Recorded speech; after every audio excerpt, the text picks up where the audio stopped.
What's up, guys? We're back with another Marvel Legends review, digging into the Abomination wave for that new Gamerverse wave that is half video game, half comic book stuff. And you know I lean heavy on the comic stuff, so today we're taking a look at Rage. This guy is, he's kind of a deep-cut figure. This is definitely something I didn't expect to be getting anytime soon, but I'm definitely on board for pretty much anything new Warriors. So we've got him here in the standard packaging, of course, figure in the window with the monstrous Build-A-Figure arm.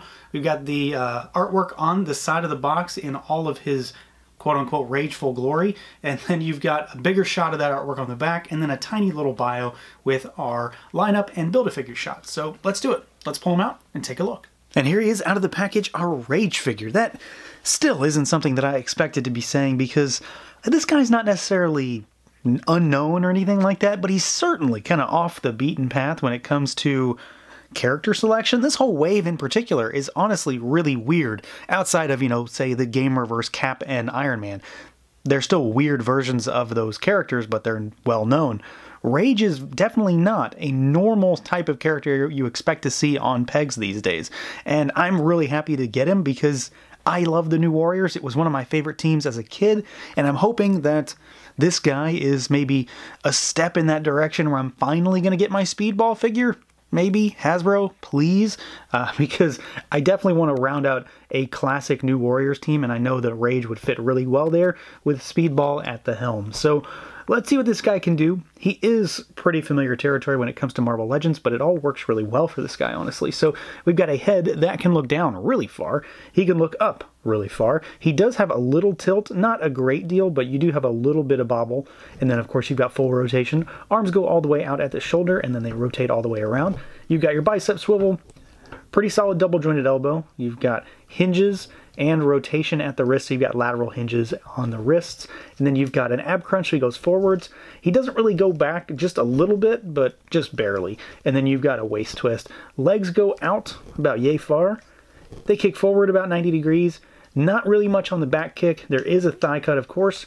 Double jointed knees, but they only go back that far because you've got so much meat on those legs. You've got a boot cut here, and then we've got rocker, and we've got hinges at those ankles. He moves pretty well. I don't really have any issues with him, except for the fact that there is a little bit of wiggle from the hips down, which is not anything I'm surprised about at this point for this particular body, but it's worth mentioning. It doesn't really lead to any instability on him, but it is what it is. Otherwise, he does move pretty well. I don't really have any issues with him. Now, aesthetically speaking, this is basically the version that I wanted to get for this figure. He is a kind of what you see is what you get type of deal because he is devoid of accessories, and outside of one weird thing, that's the one thing that I definitely have a gripe about, because he could really use maybe just one extra hand, a style pose hand or something, because he really doesn't need much, but give him something. He is just empty in that package. Otherwise, though, he does look really good. I definitely like the chest hair that we've got going on here. Painted on, he's got the little squiggles on his chest. Skin tone looks really good. It's very consistent between the torso and the arms. I like the spiked gauntlets and just the fingerless gloves here. They look really good. I'm digging the kind of biker vest that we've got here with the yellow stripes. You've got the buckle here. It is a slightly harder plastic than I expected. It's not really flimsy, but it also doesn't get in the way of anything either. So I guess in retrospect, it's probably okay for it to be rather rigid, because it doesn't stop his ab crunch or anything like that. It still goes forward. So that's definitely a good thing. The sculpt on it's pretty nice. You can see the stitching in there, and then there's a lot of kind of leather patterning almost. You've got his big monster belt there with the spike studs, and then we've got our legs, which are just black plastic with the different kind of finish for the boots. So you've got this very shiny boot finish and then a more matte finish for the legs. So I like that. It kind of breaks him up a little bit from the waist down, makes him just at least slightly different. And then we've got the head sculpt, which, realistically is the biggest draw for this figure because it shines like a beacon with all that yellow. But this is also the area where I kind of have the oddity with this figure, and we'll talk about that now.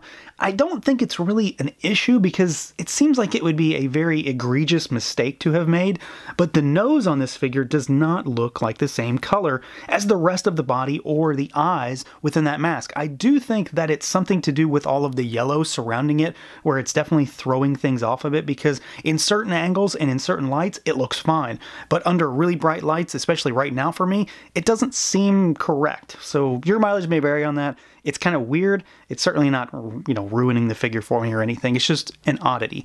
Otherwise, though, I am 100% on board for this head sculpt. I think it looks fantastic. The expression on his face is very fitting, obviously. The huge open mouth with those gritting teeth. Paint in there is really nicely done. The mask itself is very vibrant, very bright. Everything is crisp and clean as far as those extra black lines that run through, and it's just a striking look. I've always been a fan of this head sculpt, well, this mask for Rage, and it just comes through in figure form really well. I've seen where you can actually get this mask off, and it is a bit of a nightmare under there, so if you're wanting to customize them, you've got some weird stuff going on under that mask, but otherwise, this is a really cool looking head sculpt, and it works really well. It is, of course, very simplistic. It's just a plain yellow mask with a bunch of black stripes on it, but it works really well in contrast to all of the black that is all over the figure's suit and his jacket. It just works. So yeah, this is a really solid figure. Again, I don't really have any gripes on this one outside of the fact that I wish he had at least one accessory, something. Give me a hand, Hasbro. Give me one thing. Otherwise, though, it's a fun figure, and if you're like me, where you're very much interested in kind of that early 90s stuff, and Rage very much fits that bill, being among the new Warriors, this is a figure to get. I don't know that people are going to be clamoring to get him, and that he's going to fly off shelves if he ever makes it there in much quantity, but it's a solid figure, and if you're after this team, well, it's another notch on the belt, because they did this guy a pretty solid job, and I'm happy to have him. So that's going to do it for this look at the Marvel Legends Abomination Wave Rage figure. Let me know what you guys think. Feel free to like, comment, subscribe, and share, and until next time.